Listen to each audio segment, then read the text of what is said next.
Ne me prenez pas la tête. Les ventouses, c'est la même chose. Hein. Ne me prenez pas la tête. Pourtant, j'ai besoin d'aide. Donc, je peux avoir un conflit entre le fait que j'ai besoin des autres, mais je veux surtout pas. Ça peut être une difficulté comme ça. Une naissance qui est dans l'urgence, comme les forceps, parce que là, le bébé n'en peut plus, il faut vraiment agir, je peux agir dans l'urgence. C'est-à-dire que quoi que je fasse dans ma vie, je vais le faire au dernier moment. Vous savez, c'est les personnes qui, à minuit moins 5, vont poser leurs lettres dans la boîte des impôts, par exemple. Ou, voilà, j'ai ça à faire, mais je vais le faire au dernier moment. Mais on peut être très efficace dans l'urgence, hein, parce que je suis née dans l'urgence, mais ça a été très efficace, je suis bien née. Donc, voilà, il y a des impacts positifs et des choses qui peuvent être un petit peu plus difficiles à vivre. Les 9 premiers mois, donc là, je vous dis des grandes lignes, hein, là, je vous ai mis un exemple. Je vais voir si je retrouve un petit peu les choses. Les 9 premiers mois, c'est pareil. Tout ce qui s'est passé. Alors, bon, là, on rentre avec les nourrices. Les personnes qui viennent garder l'enfant, ça peut être maman. Hein. Donc là, je prends l'exemple. J'ai un petit peu mélangé plusieurs histoires. Voilà, je vais prendre l'histoire à moins 18 mois. Donc, il y a dans ces périodes de 18 mois, moins 18 mois, il y a une naissance. Naissance d'une petite fille, voilà. Pas les retours. Hein. La conception va se faire sur les retours de couche, en fait. Voilà. Donc, il n'y a pas de désir d'un autre enfant. L'enfant n'est pas prévu. Celui qui va arriver n'est pas prévu. Et puis, qu'est-ce qui s'ensuit? Bien, on se dit, est-ce que je le garde, est-ce que je le garde pas? Une fois, c'est maman qui dit non, je le garde pas, puis papa dit oui, puis une fois c'est non, c'est papa qui dit non, et puis c'est maman qui dit oui, ou inversement. Donc, c'est important, là, on a plusieurs impacts. Donc, déjà, la naissance d'une sœur, j'ai quelqu'un dans mon histoire de naissance. Donc, je vais peut-être avoir une difficulté de prendre ma place. D'accord? Donc, ça peut être, soit il y a quelqu'un qui est né dans les moins 18 mois, soit il y a une conception qui peut se faire dans les 9 premiers mois de vie. Hein. Donc, j'ai quelqu'un dans mon histoire de naissance. Pas de désir d'un enfant, donc je ne vais pas être attendue. Donc, il va falloir que je fasse des efforts. En plus, il va falloir que je fasse des efforts pour avoir une place. Donc, je peux avoir un comportement avec beaucoup de contrôle. Après, je peux avoir une grande difficulté de faire le choix. Est-ce qu'on me garde, est-ce qu'on ne me garde pas? C'est-à-dire que c'est quand même une question de vie ou de mort. Hein. On me garde ou on me laisse, etc. Donc, quand je fais un choix, c'est une question de vie ou de mort. Donc, mais j'arrive jamais à faire un choix. J'ai vraiment une difficulté. Je ne sais pas pourquoi, mais j'arrive pas à faire un choix. Voilà, on peut comprendre complètement parce que faire un choix, c'est décider si je meurs ou pas. Donc, ça peut mettre une difficulté. Je pensais être protégée. C'est-à-dire que, oui, quand on dit toujours, on disait, je ne sais pas comment ça se passe maintenant, mais on disait que tant qu'on allaitait un bébé, on ne risquait pas d'être enceinte, etc. Ça jouait des tours à pas mal de gens, je crois. Et du coup, je pensais être protégée, mais je ne suis pas protégée. D'accord? Qu'est-ce qui se passe? Je peux me sentir un petit peu en danger.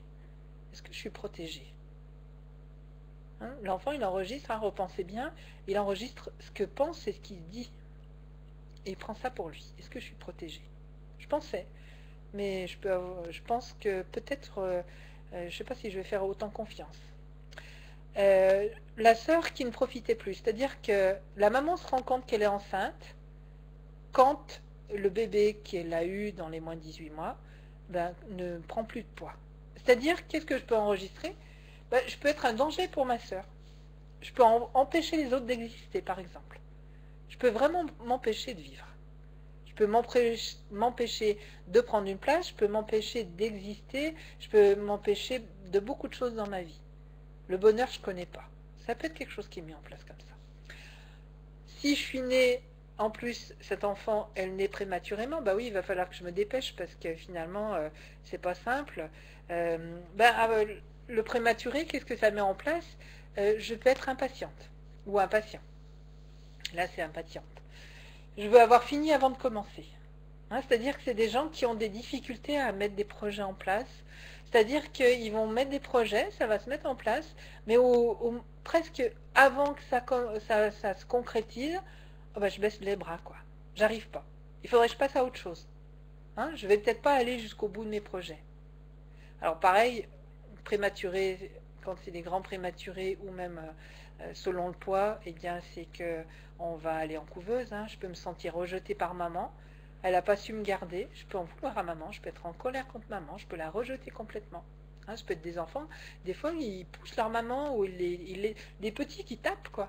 Et, ah maman, voilà, on peut avoir des comportements comme ça. Je peux penser qu'il me manque quelque chose et que je le cherche encore. Hein, c'est-à-dire que je ne suis pas allée jusqu'au bout, il me manque quelque chose, j'ai pas été fini, ça dépend comment, où on en est dans ce côté prématuré. Je dois me battre pour survivre. Hein, c'est pas des gens c'est pas des personnes qui vont dire, pour moi, dans la vie, j'ai toujours ce que je veux, ça vient tout seul. D'accord? C'est plutôt, il faut que j'y aille, il faut que je me batte. Hein, des fois, ouais, non, mais la vie, c'est la bataille. J'ai souvent des personnes qui me disent ça. Faut que... Ah non, mais dans la vie, croyez que c'est facile, vous Oui, mais il faut se battre dans la vie. Ok, voilà.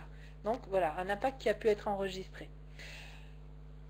Les 9 premiers mois. Je prends l'exemple d'un problème de nourrice. Hein. Une maman me dit, quand ma fille, quand elle était petite, j'arrive un jour chez la nourrice à l'improviste, un petit peu plus tôt que l'habitude, et j'entends ma fille hurler, hurler, hurler. Et j'arrive, en fait, ma fille, elle était couchée, et en fait, je me suis rendu compte que, eh bien, même si elle pleurait, la nourrice n'allait pas la chercher, donc elle était dans tous ses états de sanglots, etc. Ça veut dire que la maman, d'abord, qu'est-ce qui se passe? Elle peut en vouloir à la nourrice, mais elle se culpabilise de ne pas en avoir eu conscience avant. Ok, donc, qu'est-ce que l'enfant va enregistrer? Les autres sont un danger. Je suis en danger. Je peux avoir peur. Et dans cette histoire-là, c'était une jeune fille qui ne voulait plus aller à l'école parce qu'elle se sentait, vous savez, la phobie d'aller au contact des autres. Et ça s'est passé. En plus, c'est une maman qui me disait, ma fille n'a jamais mangé à la cantine, elle a toujours été avec moi. Je suis toujours allée la chercher. Elle a commencé à manger à la cantine quand elle allait au lycée parce que le lycée était trop loin. Donc, et là, c'était dramatique parce qu'elle ne savait plus comment faire, cette jeune fille. Elle était perdue. D'accord? Puisque on me laissait dans ce monde dangereux. Ce qu'elle n'avait pas conscience, mais émotionnellement, c'était enregistré. Et une autre, papa perd son emploi. Hein, donc ça, c'est l'histoire cet enfant qui... maman est contente, enfin elle va profiter de son enfant pour prendre un congé parental parce que pour ses autres enfants elle n'a pas pu. Et l'enfant a quelques mois, 3 ou 4 mois, et là papa perd son emploi et maman doit retourner au travail. Donc c'est la grande déception. C'est-à-dire que c'est l'homme, c'est la faute de l'homme, par exemple. Là, en tout cas, dans l'histoire, je me rappelle bien, c'était l'histoire de l'homme et cet enfant était en colère contre l'homme parce qu'il y avait eu plusieurs choses qui étaient marquées dans la grossesse par rapport à l'homme qui ne voulait pas de l'enfant, etc. Et du coup, là, bien, parce que l'homme perd son emploi, eh bien, moi, je perds le contact avec maman. Hein, c'est comme si l'homme me coupe de toutes ses attentions affectives. Donc imaginez que quand j'arrive dans le monde de l'adulte, l'homme, je le mets à distance. Donc c'est important de prendre conscience de toutes ces choses. Voilà, là j'ai dit beaucoup de choses. Donc si on revient au résumé, qui est écrit à l'envers apparemment. Donc ce qui s'est passé, ce qui est important, c'est de savoir ce qui s'est passé dans la famille, l'histoire un petit peu, mais surtout comment ça s'est vécu, comment ça s'est ressenti. Hein, c'est vraiment ça. L'histoire de naissance, donc, correspond aussi à chaque période de projet. C'est-à-dire que les moins 18 mois jusqu'à la conception, c'est la première partie où je suis après, par exemple, je mets un projet en place, je vais construire une maison, je suis après réfléchir dans cette période, tiens, qu'est-ce que je vais faire, comment je vais le faire. Donc l'enfant, hein, on est après, si c'est un choix d'avoir un enfant, se dire, tiens, est-ce que je l'ai maintenant, comment je fais, etc. Je suis après préparée préparer, tiens, on va avoir un enfant et on va décider de comment on le fait, comment on va aménager les chambres, etc., etc. Enfin, tout est prévu pour accueillir un enfant. La conception, donc là, c'est, ok, là je commence à construire quelque chose, je commence à construire mon projet. Si c'est une maison, je vais commencer, ben, il y a les plans qui sont faits, et là on commence à la construction. L'enfant dans le ventre de maman, il est après se construire. Partie après partie, est après se faire. Donc là, on est dans la deuxième partie d'un projet. Et puis, la naissance, ben, c'est la concrétisation du projet. Là, c'est je suis né, j'habite ma maison. Donc, comme je disais tout à l'heure, un prématuré peut avoir des difficultés à mener son projet jusqu'au bout. Si je suis né et que ça a été entre la vie et la mort, le projet, ben, si je mets mon projet si je l'amène à terme, là, est-ce que je ne vais pas mourir, quoi? Est-ce que c'est puissant ce que je vous dis, mais l'impact, il est aussi fort que ça. D'accord? Donc, il faut savoir que nos projets vont être en écho avec comment s'est passé notre période autour de la naissance. Pour vos enfants, ça sera la même chose. Pour vos petits-enfants, ça sera la même chose. Donc, l'important, même si vous ne pouvez pas savoir, si vous n'avez pas d'infos, c'est savoir que s'il y a une difficulté, si ça fait...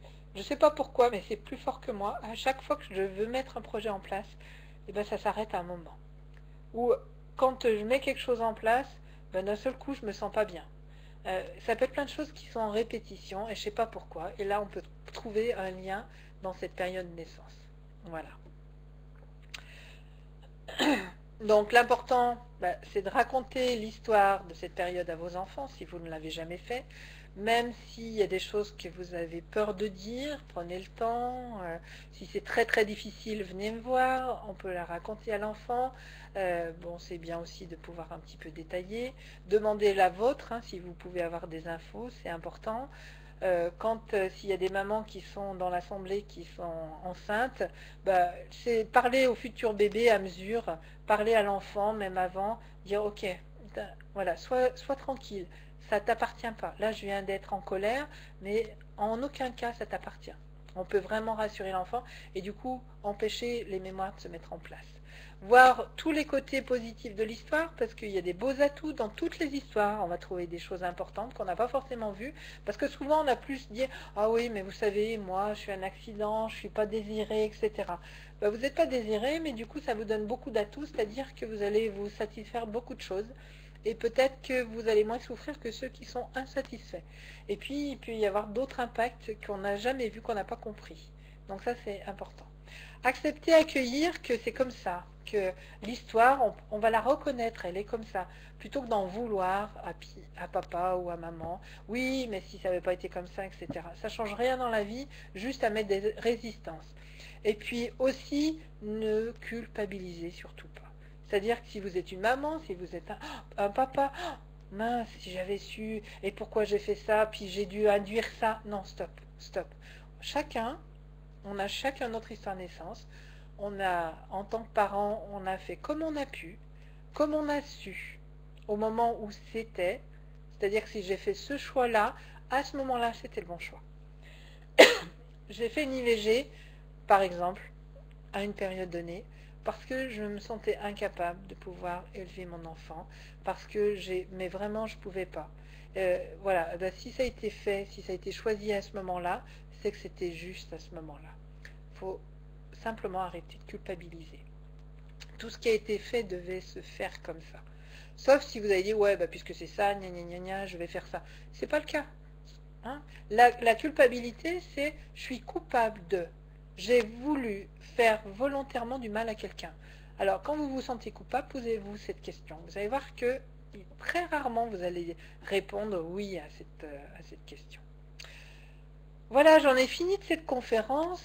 Donc, je vais finir en présentant plein de choses, puis après, je passerai aux questions. D'évoluer, de se sentir bien dans sa vie, parce que ça, c'est vraiment quelque chose qui est complètement possible. Je ne vais pas dire qu'on est tout le temps bien, parce que je suis loin d'être tout le temps bien. Mais à chaque fois qu'il y a quelque chose, je sais comment rebondir, j'utilise les outils. Et les choses qui devraient durer des jours, des semaines, des mois, et voire des années pour que certaines choses, aujourd'hui, je peux les transformer très très rapidement. Rapidement, ça